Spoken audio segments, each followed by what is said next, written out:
नमस्ते। आज आम आलोचना करवा सारला दासंकर अन्य एक विशिष्ट कृति चंडी पुराण। कवि सारला दास महाभारत परे श्री भागवत बा चंडी भागवत बा चंडी पुराण रचना करथिले। एही चंडी पुराण पाठ करने समय रे मने हुए जे यह एक मौलिक ग्रंथ। यह संस्कृत सप्तशती चंडी बा श्री देवी भागवतर अनुवाद नुहे। स्थूलतः संस्कृत चंडी पुराण रे प्रतिपादित कथावस्तु चंडींक हस्तरे महिषासुरर निधन सारलांक चंडी पुराणर विषय वस्तु होइथिले हैं।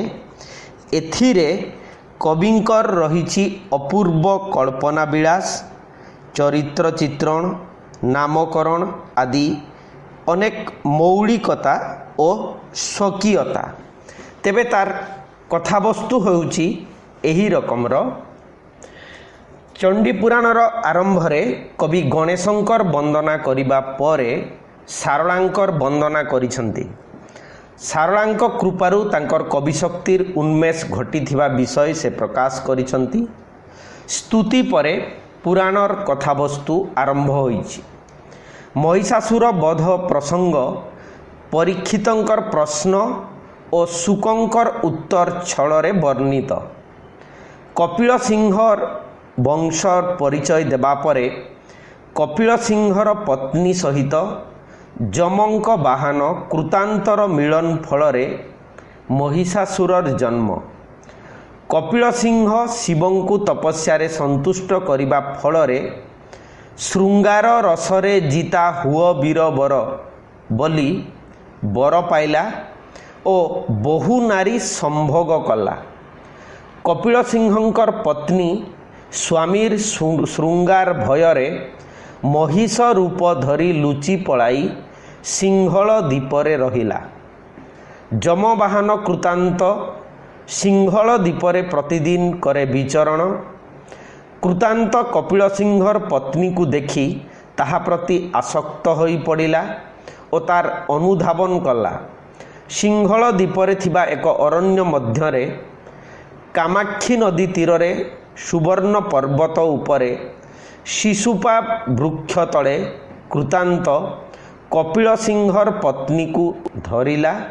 सेठारे उभयंकर मिलन फଳରେ एक पुत्र संतान जात हैला। शिशुटी अत्यंत शक्तिशाली। कपिल सिंह बहु स्थान रे निजर पत्नी को खोजिबा परे कपिल महर्षिंक ठारू संवाद पाई सिंहल दीपरे पहुँचिला। कणयगिरी निकटरे से निजर पत्नी को भेटिला। पत्नींक ठारू सबु कथा सुनी कपिल सिंह सिंहलरू न फेरी कामाक्षी नदी तीरर जेनाबलीपुर रचना करी पुओ को संगरे रखी सेठारे रहिला। महिषासुर क्रमे यौवन रे पदार्पण कला और निजकु जड़े बड़ शक्तिशाली वीर भावरे परिचित कराइबा पई तपस्या कला। तार कठिन तपस्या फଳରେ ब्रह्मांक ठारू से पाइला अभय वर। ब्रह्मांक ठारू वर पाइबा परे महिषासुर जेनाबलीपुर को अधिक सुंदर करी गढ़िला। तार शक्ति देखी बहु दैत्य तांकु पूजा कले। महिषासुर निज शक्तिर पराकाष्ठा प्रदर्शन करिबा उद्देश्य रे दिग्विजय रे बाहरिला। जेउ माने महिषासुरर शरणापन्न हेले कवि सेमानंकर नाम उल्लेख करिसंती। बिलंका देशर राजा कांतिमाल, चामर, बेमाल, माधुर्य देशर राजा बिडालाक्ष, दैपायन देशर राजा धूम्रदर्शन, भानु देशर राजा कालनेमी प्रभृति। कुरंजन नामक नगर राजा ताराक्षी अत्यंत शक्तिशाली थिले। महिषासुर तांकु पराजित कला। वज्र नामक राज्य राजा मेरुशूल सहित महिषासुर संग्राम करी पराजित हैला और तापरे चंडमुंड सहित संग्राम करी मध्य पराजित हैला। महिषासुर सेमानंक सहित संधि करी सेमानंकु सिंहल दीप को नहीं गला। तापरे महिषासुरर दक्षिण दिग यात्रा और चंद्रावती सहित विवाह विषय वर्णित। महिषासुरर जम्बूद्वीप यात्रा वर्णना परे शिवंकर स्तुति वर्णना करा जाइछि। शुंभ निशुंभଙ୍କ सहित युद्ध करी महिषासुर पराजित हैला। तापरे कवि श्रीकृष्णंकर स्तुतिगान करिसंती।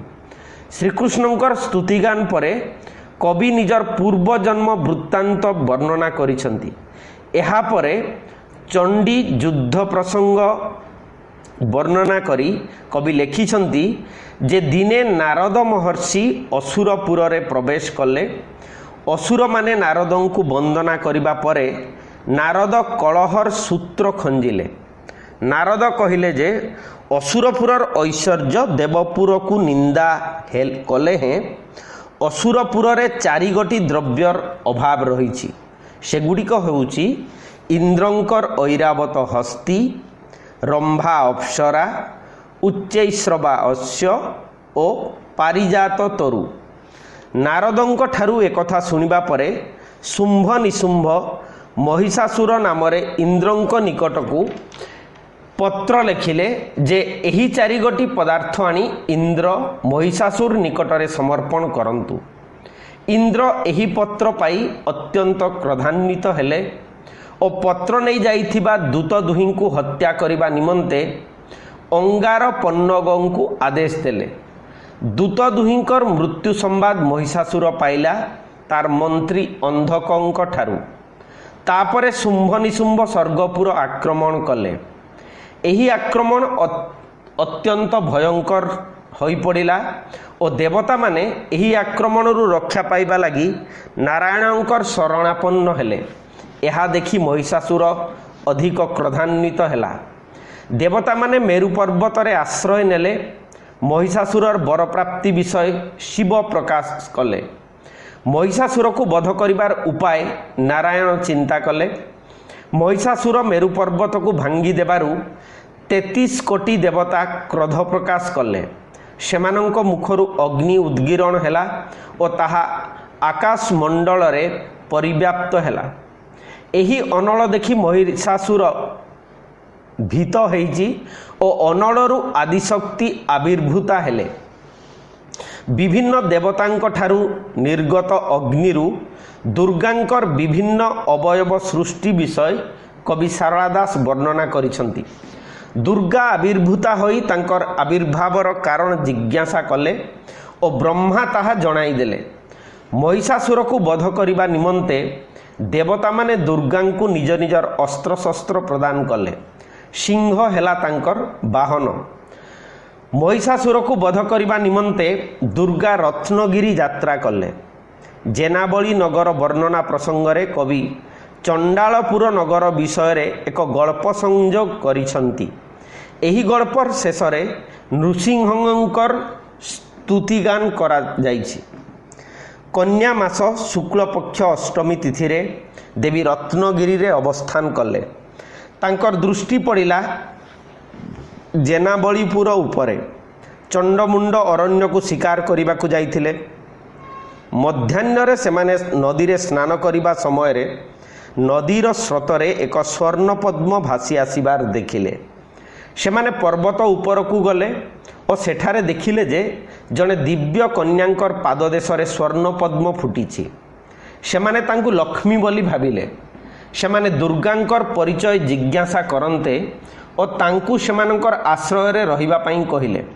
मात्र दुर्गा सेमानंक उपरे दृष्टि निक्षेप करिबा खणी सेमाने मूर्छागत हेले। दुर्गा निजर परिचय देबाकु जाई कहिले, मातार नाम मोहर अटई बहती, अन्याकार दक्षर मु अटई दहिती, त्रिशमादी उत्पत्ति मोहर निराकार गोत्र, स्वामीर नाम मोहर परम दैवत, अति ही अभया ताहार द्रुभार प्रकृति, अति असहणी मु स्वामी की नहिली भगति, पुरुष रमणे नाही मोहर बांछा, तेणु करी स्वामी मोहर कलेक उपेक्षा, एका रात्र कहीं से स्वामी रे नाही सेज्या, तेणु करी स्वामी कलेक परितेज्या, अनीति महेण नहिली घरवासी समस्ते छाड़िली मुझे हईली बनवासी। चंडी पुराणर 119 पृष्ठारे यह वर्णित। ए कथा सुनी महिषासुरर पत्नी हेबा पई चंड तांकु प्रवर्ताइछि। महिषासुर निकटकू दुर्गा चंड हातरे संवाद प्रेरण कले। महिषासुर दुर्गांकर सौंदर्य विषय शुणी अत्यंत मुग्ध होई दुर्गांकु तांको निकटकू नहीं जिबा पई चंड मुंडंकु पठाइला। मात्र दुर्गा सेमानकर अनुरोधकू प्रत्याख्यान कले। महिषासुर एथर अत्यंत क्रोधान्वित होई दुर्गांकर केश आकर्षण करी तांकु घेनी आसीबा पई पुणी चंडमुंडंकु पठाइला। चंडमुंड दुर्गांकर केश आकर्षण करने उद्यत होई निहत हेले। चंडमुंडंक परे महिषासुर शुंभ निशुंभंकु दुर्गांक निकटकू पठाइला। शुंभ निशुंभ दुर्गांक रूपरे मोहित होई पड़िले। सेमाने निज निजर परिचय प्रकाश करी ब्रह्मांक ठारू पाइथिबा वर विषय प्रकाश करिदेले। दुर्गांकु पत्नी रूपरे पाइबा पई सेमाने एते परिमाण रे उन्मत्त होई पड़िले जे दुर्गांकर कथा अनुसारे संगीत गान करी नृत्य प्रदर्शन कले। नृत्य करिबा समय रे दुर्गांक आदेश रे सेमाने जनकर हाथ अन्यर मस्तकरे रखिबारु दुहे जाक मृत्युवरण कले। शुंभ निशुंभंकर नृत्य प्रदर्शन वर्णनारू कविंकर नृत्य गीतादि विषय रे किपरि ज्ञान थिला ताहा मध्य जणा जाए। जेपरि चंचपुट चांचपुट भरह रस कला तारणा रक्षणा मृच्छना संगीतशाला धोआ मठा पड़ीताल झुंपा जे प्रबंध सुगति आड़ताल सुसर सुछंद श्रृंगार कारुण्यमान तालजंती नृत्य देखी करी हसंती तारेणी द्रुगति। चंडीपुराण पृष्ठा 135। शुंभ निशुंभ बध परे चामर बेमाल कांतिमाला बिड़ालाक्ष रक्तबीज वीरघंट कालदंड आदि वीरमानंक युद्धरे निहत हेबा विषय वर्णित होइछि। महिषासुर एही वीरमानंकर निधन वार्ता पाई अत्यंत म्रियमाण होई पड़िला। महिषासुरर मंत्री अंधक एही विषय रे विष्णुंकर माया विषय वर्णना कला और एही प्रसंगरे बैलोचन चरित वर्णित। बैलोचन को वध करने निमंते विष्णु किपरि मालती कन्या रूपे धारण करथिले ताहा अत्यंत प्रांजल भावरे एठारे वर्णित होइछि। तापरे धूम्रलोचन प्रभृति अष्टविंश सेनापति युद्ध करी निहत हेले। धूम्रलोचन प्रभृतिंकर निधन वार्ता काल विकाल नामक दुई जन दूत महिषासुरंकु जणाइले। परिशेष रे महिषासुर निजे महा आडंबर रे युद्ध क्षेत्र को यात्रा कला। महिषासुर सहित युद्ध करने को अनंत कोटि देवी जात हेले। सेमानंकर नाम कवि केतेक संख्यारे उल्लेख करिसंती। सेमाने हेले नर्मदा सारला चंडी शतअंबिका बौलाई खजुराई शांति कांतिरेखा माधवीलता चंपाई सुरेखा पलाई भीमा श्यामला क्षमाई इत्यादि। काल विमोचन युद्ध क्षेत्र को यात्रा करी प्रथमे युद्ध रे जयलाभ करी परे मृत्युवरण कला। तापरे महिषासुर रत्नगिरी को उत्पाटन कला और सिंह रूप धारण करी दुर्गांकर वाहन सहित युद्ध कला। दुर्गा भयंकर रूप धारण करी महिषासुर उपरे बसी तार शरीर को नखरे विदारण कले। महिषासुर दुर्गांक कबलरू खसी पलाई निज रूप धारण कला।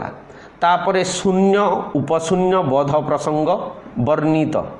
महिषासुर दुर्गांक सहित युद्ध वर्णना अत्यंत लोमहर्षणकारी। एथिरे बहु परिमाण रे अलौकिकता प्रकाश पाइछि। दुर्गांकर त्रिशूल महिषासुर बक्षभेद करने को समर्थ हेला नहीं। दुर्गा विव्रता होई पड़िले। सही समय रे सर्वमंगला सेठारे आविर्भूता होई महिषासुरर बध प्रसंग रे ब्रह्मांकर बर कथा सूचाई देले। सर्वमंगलांक ठारू महिषासुर बधर गुप्त तथ्य जानिबा परे दुर्गा निजर अंग बास त्याग कले। दुर्गांकर जानू यौवन देखि महिषासुर हीनबल होई पड़िला। एही सुजोगरे दुर्गा ताकू निधन कले। महिषासुरर मृत्यु परे महिषासुर तार मृत्यु समय ए सबु कथा किंतु जानी पारिला।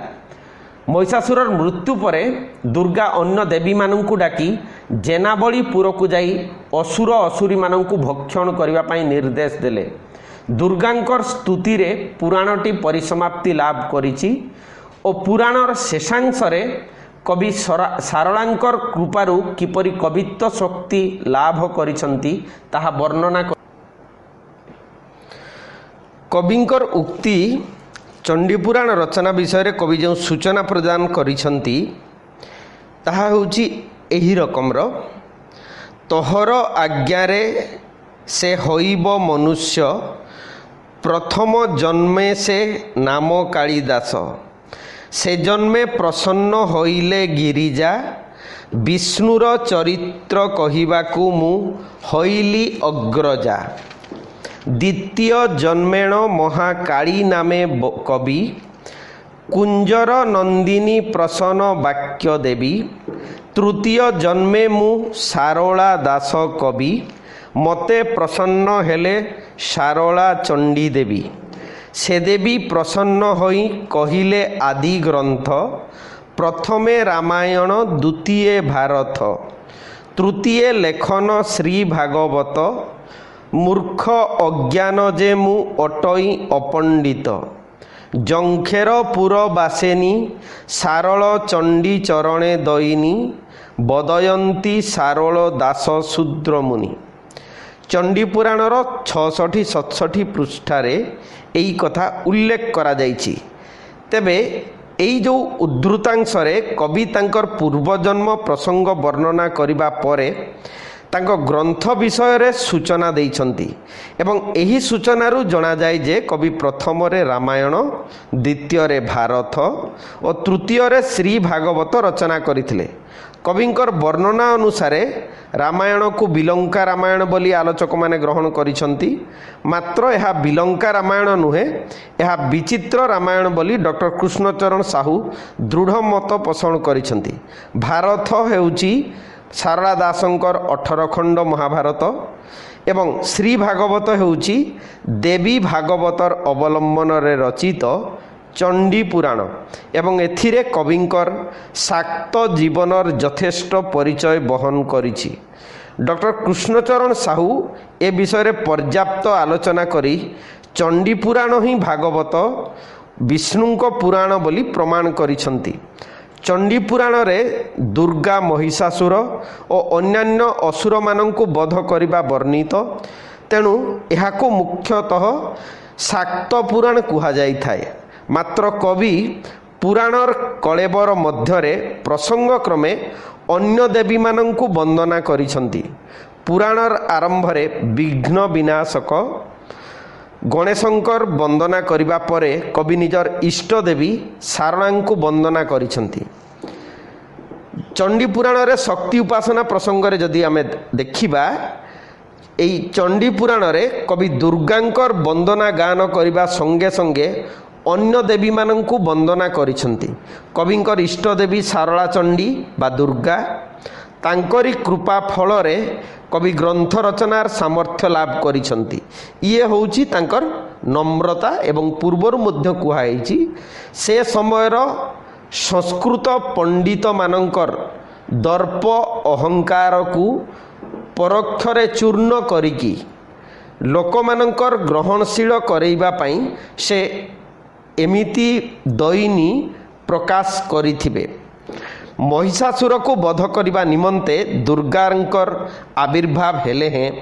महिषासुर सेनापति को वध करने दुर्गा बा चंडी शरीर नवकल्प चंडी और 64 और असंख्य चामुंडा सृष्टि हेबा कथा कवि वर्णना करिसंती। सेमानंक मध्यरे प्रधान हेले इंद्रायणी, उग्रतारा, कमला, कामाक्षी, କାଙ୍କାଳି, ଚଞ୍ଚଳା, ଚନ୍ଦ୍ରକାନ୍ତି, ଚାଚିକା, ଚାମୁଣ୍ଡା, ଡାକେଶ୍ୱରୀ, ତାରାକ୍ଷୀ, ତ୍ରିପୁର ମୋହିନୀ ପ୍ରଭୃତି। ତାଙ୍କ ରଚନା ମଧ୍ୟରେ ଦେବୀଙ୍କର ପର୍ଯ୍ୟାପ୍ତ ବର୍ଣ୍ଣନା ତାଙ୍କର ଶକ୍ତି ଉପାସନାର ପରିଚୟ ଦେଇଥାଏ। କବି ସାରଳା ଦାସ ଝଙ୍କଡ଼ର ଅଧିଷ୍ଠାତ୍ରୀ ଦେବୀ ସାରଳାଙ୍କର ଦାସ ବା ପୁତ୍ର ଭାବରେ ସେବକ ଭାବରେ ନିଜକୁ ପରିଚିତ କରାଇଛନ୍ତି। ମହିଷାସୁରକୁ ବଧ କରିବା ଦେବତାମାନଙ୍କ ପକ୍ଷରେ ଅସମ୍ଭବ ହୋଇ ପଡ଼ିବାରୁ ସେମାନଙ୍କଠାରୁ ନିର୍ଗତ ବହ୍ନିରୁ ଦେବୀ ଦୁର୍ଗାଙ୍କର ସୃଷ୍ଟି। ସେ ଦେବୀ ଆଦିଶକ୍ତି। ମହିଷାସୁରକୁ ଅମର ବର ଦେଇଥିଲେ ବ୍ରହ୍ମା। ପୁଣି ତାର ମରଣ ଥିଲା ଏକ ଗୁପ୍ତ ସୂତ୍ର। ସେହି ସୂତ୍ର ଦୁର୍ଗାଙ୍କ ନିକଟରେ ପ୍ରକାଶ କରିଛନ୍ତି ସର୍ବମଙ୍ଗଳା। ସେ ସୂତ୍ର ପାଇବା ପରେ ଦେବୀ ମହିଷାସୁରକୁ କୌଶଳ ପ୍ରୟୋଗ କରି ବଧ କରିଥିଲେ।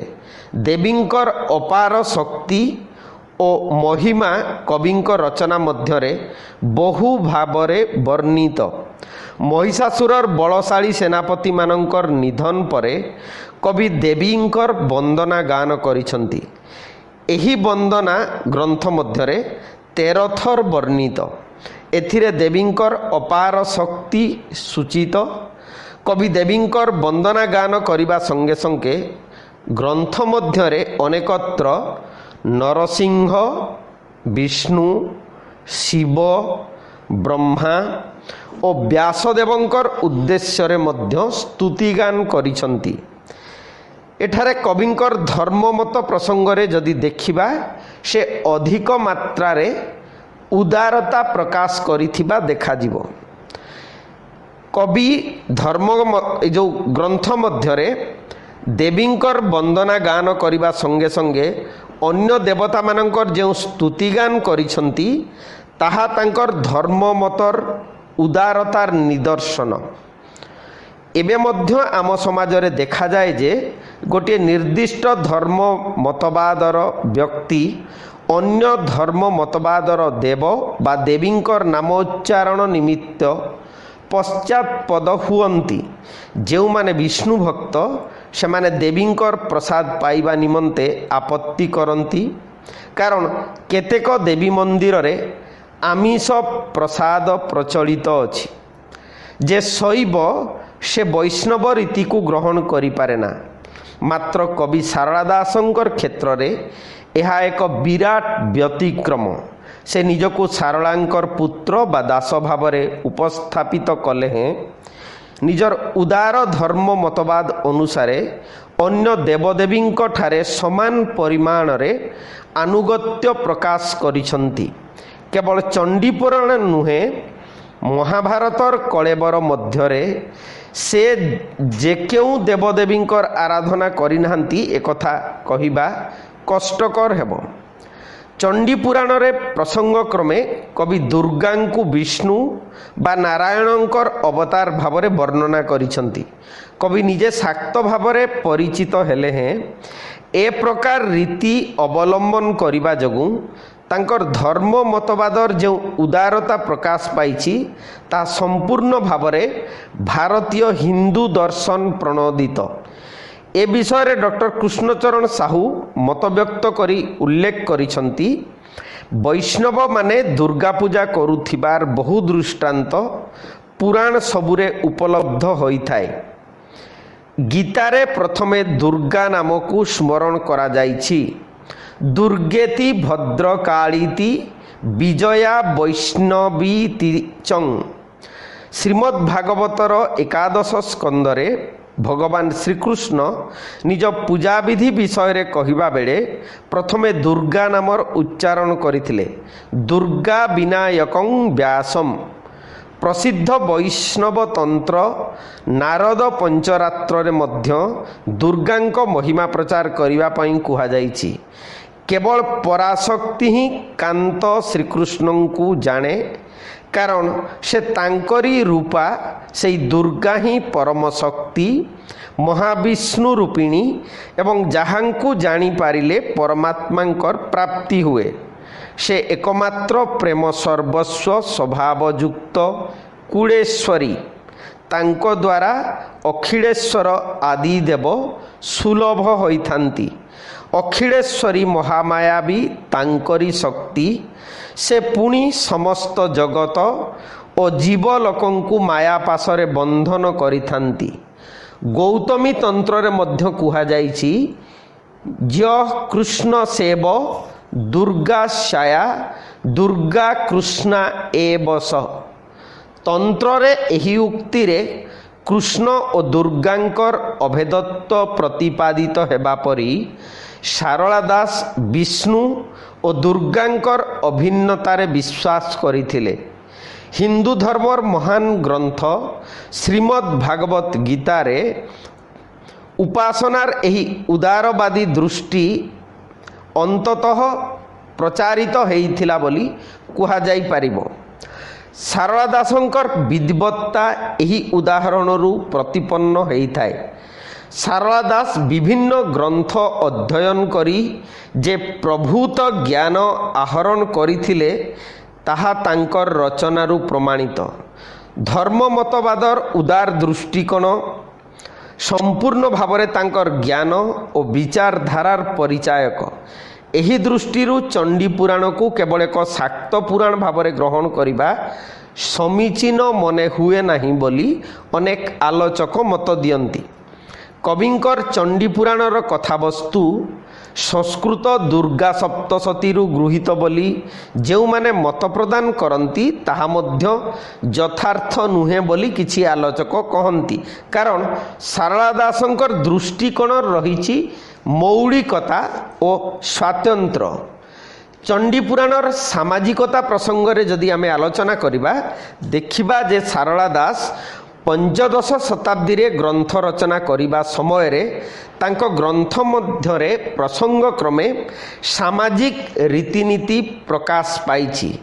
ସେ ସମୟର ସମାଜରେ ଯେଉଁ ସବୁ ଦୋଷ ଦୁର୍ବଳତା ଥିଲା ତାହା କବିଙ୍କ ଲେଖନୀରେ ପ୍ରକାଶ ପାଇବା ସଙ୍ଗେ ସଙ୍ଗେ କବିଙ୍କର ସମାଜ ସଂସ୍କାର ମନୋବୃତ୍ତି ବିଶେଷ ଭାବରେ ପ୍ରକାଶ ପାଇଛି। ପଞ୍ଚଦଶ ଶତାବ୍ଦୀରେ ଓଡ଼ିଶାରେ ମୁଖ୍ୟତଃ ଶକ୍ତି ଉପାସନାର ବୈଶିଷ୍ଟ୍ୟ ଦେଖାଦେଇଥିଲା। ତନ୍ତ୍ର ମତରେ ସେ କାଳରେ ଦେବୀଙ୍କ ନିକଟରେ ବଳିଦାନ ଏକ ସାଧାରଣ ରୀତି ତଥା ପୂଜାର ପ୍ରଧାନ ଅଙ୍ଗ ଭାବରେ ପରିଗଣିତ ହେଉଥିଲା। ଏହି ବିଷୟ ସ୍ପଷ୍ଟ ଭାବରେ ପ୍ରକାଶ ପାଇଛି ଯେତେବେଳେ ଧରଣୀ ସୁନ୍ଦରୀ ଦୁର୍ଗାଙ୍କ ନିକଟରେ ତାଙ୍କର ବ୍ୟଥା ପ୍ରକାଶ କରିଛନ୍ତି। ତାଙ୍କ ମତରେ ପ୍ରାଣୀର ରୁଧିର ଧରଣୀ ଉପରେ ପଡ଼ିଲେ ବା ଧରଣୀ ଉପରେ ରୁଧିର ସ୍ରୋତ ବହିଲେ ଧରଣୀ ଶାନ୍ତ ହୁଏ। ଅସୁରମାନଙ୍କର ଅତ୍ୟାଚାରରେ ଧରଣୀ ଯେତେବେଳେ ଅତ୍ୟନ୍ତ ଭାରାକ୍ରାନ୍ତ, ସେହି ଭାରାକ୍ରାନ୍ତ ଅବସ୍ଥାରୁ ଧରଣୀକୁ ରକ୍ଷା କରି ଅଶାନ୍ତି ଦୂର କରି ଶାନ୍ତି ପ୍ରତିଷ୍ଠା କରିବା ନିମନ୍ତେ ଦୁଷ୍ଟମାନଙ୍କର ଅର୍ଥାତ୍ ଅସୁରମାନଙ୍କର ରୁଧିରର ଧାର ଧରଣୀ ଉପରେ ପ୍ରବାହିତ ହେବା ଆବଶ୍ୟକ। ଏ ପ୍ରକାର ବର୍ଣ୍ଣନା ତନ୍ତ୍ରୋକ୍ତ ବଳିଦାନ ପ୍ରଥାର ସୂଚନା ଦେଇଥାଏ ବୋଲି ଆଲୋଚକମାନେ କହନ୍ତି। ସମାଜରେ ସେ ସମୟରେ ନାରୀମାନଙ୍କର ସ୍ଥାନ ନିଶ୍ଚିତ ଭାବରେ ନିମ୍ନରେ ଥିଲା। ଶାରଳା ଦାସଙ୍କ ରଚନା ମଧ୍ୟରେ ନାରୀମାନଙ୍କର ବିଷୟ ଯେପରି ଭାବରେ ବର୍ଣ୍ଣିତ ସେଥିରୁ ଜଣାଯାଏ ଯେ କବି ନାରୀ ଜାତିଙ୍କୁ ପ୍ରାଧାନ୍ୟ ଦେବା ନିମନ୍ତେ ବହୁ ଉପାଖ୍ୟାନ ବା କାହାଣୀ ସୃଷ୍ଟି କରିଛନ୍ତି। ସମାଜରେ ନାରୀ ପୁରୁଷ ସହିତ ସମାନ ଅଧିକାର ପାଇବା ନିତାନ୍ତ ଆବଶ୍ୟକ ଏକଥା କବି ଉତ୍ତମ ରୂପରେ ହୃଦୟଙ୍ଗମ କରିଥିଲେ। ନାରୀମାନଙ୍କୁ ପୁରୁଷମାନେ ସେମାନଙ୍କର ବିଳାସ ନିମିତ୍ତ ସତେ ଯେପରି ଏକ ସାମଗ୍ରୀ ଭାବରେ ବିବେଚନା କରୁଥିବା, ଅସୁରମାନେ ସୁନ୍ଦରୀ ନାରୀମାନଙ୍କ ଉପରେ ଅତ୍ୟାଚାର କରିବାର ବିଷୟ କବି ବର୍ଣ୍ଣନା କରି ସେମାନଙ୍କର ଭାରତୀୟ ସମାଜରେ ମୁସଲମାନ ଆକ୍ରମଣକାରୀମାନଙ୍କର କ୍ରିୟାକଳାପକୁ ଅସୁର ଛଳରେ ପ୍ରକାଶ କରିଛନ୍ତି। ଅସୁରମାନେ ଦେବଦେବୀଙ୍କୁ ଆକ୍ରମଣ କରିବା, ଚଣ୍ଡମୁଣ୍ଡ ଓ ଶୁମ୍ଭ ନିଶୁମ୍ଭ ପ୍ରଭୃତି ଅସୁରମାନେ ଦୁର୍ଗାଙ୍କୁ ଦେଖି ତାଙ୍କ ପ୍ରତି ଆସକ୍ତ ହୋଇ ପଡ଼ିବା ଯେପରି ଭାବରେ ବର୍ଣ୍ଣିତ, तहिंरु से कालर मुसलमान आक्रमणकारी मानक द्वारा हिंदू देवदेवी मंदिर आक्रमण और ध्वंस साधनर चित्र सहजरे अनुमान करा जाई पारे। जातिभेद प्रथा से कालर समाजर भित्ति को दहलाई देइथिला। कवि समाजर ए प्रकार रीतिनीति को सह्य करि पारि नाहांती। से बहु स्थल ए प्रकार रीतिनीतिर दृढ़ प्रतिवाद करिसंती। अस्पृश्यता विरुद्ध रे कवि किपरि स्वर उत्तोलन करिसंती ताहार एक उदाहरण हेउची वशिष्ठ और अरुंधतीर विवाह प्रसंग। मार्कंडेय पुराणर वर्णना अनुसारे अरुंधती थिले मेधातिथि ऋषिंकर कन्या और तांकर जन्म होइथिला यज्ञानलरू। अरुंधतींकर यौवन आसिबा परे से तपस्यारत वशिष्ठंकु देखि तांको प्रति आसक्त होइथिले और वशिष्ठ मध्य अरुंधतींकु पाइबा पई तपस्यारत थिले। परिणाम रे दुहिंकर विवाह संपन्न होइथिला। मात्र सारला दास तांको रचना मध्यरे वशिष्ठ अरुंधतींकर विवाह प्रसंग को संपूर्ण एक भिन्न आख्यायिका सहित संयुक्त कर देइछंती। सारला दास चंडीपुराण रे अरुंधती को अंबिका चांडालर कन्या भाव में वर्णना करिछंती। अंबिका जाति रे हीन होइथिले हैं से थिला बहु धनर अधिकारी। थरे नघशंक राज्य रे दुर्भिक्ष पड़िला।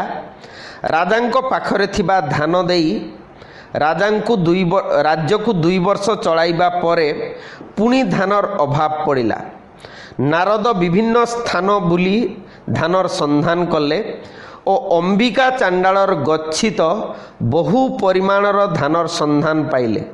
अंबिका चांडाल गोटिए शर्तरे धान देवाकू राजी हैला।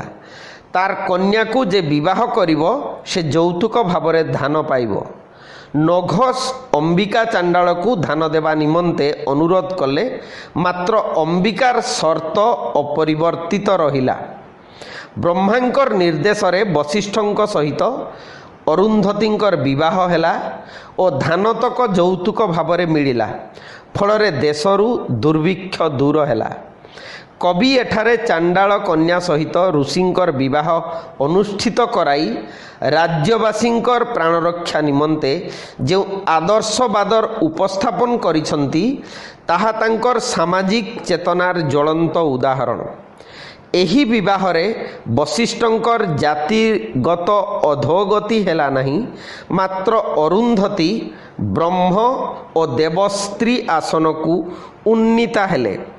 समाजरे पाप पुण्यर विचार से समय रे मुनि ऋषि मानंकर कंठरे प्रकाश पाउथिला।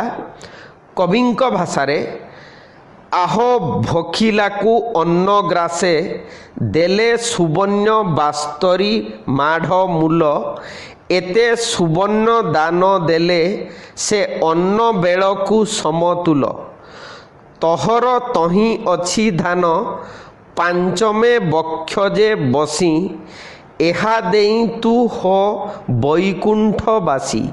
चंडीपुराण पृष्ठा 112-13 रे एई प्रसंग वर्णित होईछि। सारला दासंकर रचना मध्यरे युद्धर प्राधान्य सर्वत्र परिलक्षित। यार कारण रूपे आलोचक माने स्थिर करिसंती जे पंचदश शताब्दी रे उत्कल साम्राज्यर विस्तार लगी कपिलेन्द्र देवंकर समराभियान और समर कवि को प्रत्यक्ष भाव में प्रभावित करिथिला। चंडीपुराणर युद्ध वर्णना बहु अंशरे अलौकिकतारे पूरी उठिछि। तथापि एही वर्णनारू युद्धर भयंकर रूप पाठक को विस्मित करिथाए। चंडीपुराण रे नृत्य संगीत वाद्य आदिर वर्णना रहिछि। से सबु से समयर समाज रे प्रचलित थिला। कविंकर विभिन्न विषय रे ज्ञान तांकर रचना रे जेपरि भावरे प्रकाशित ताहा तांकर समाज सचेतन मनोवृत्ति प्रकाश करिथाए। ग्रंथर कलेबर मध्यरे एपरि केतेक वर्णना रहिछि जहा पाठ कले ओडिशार सामाजिक चित्र बहु परिमाण रे पाठक समक्षरे उन्मोचित होइथाए। आज एतिकी थाउ।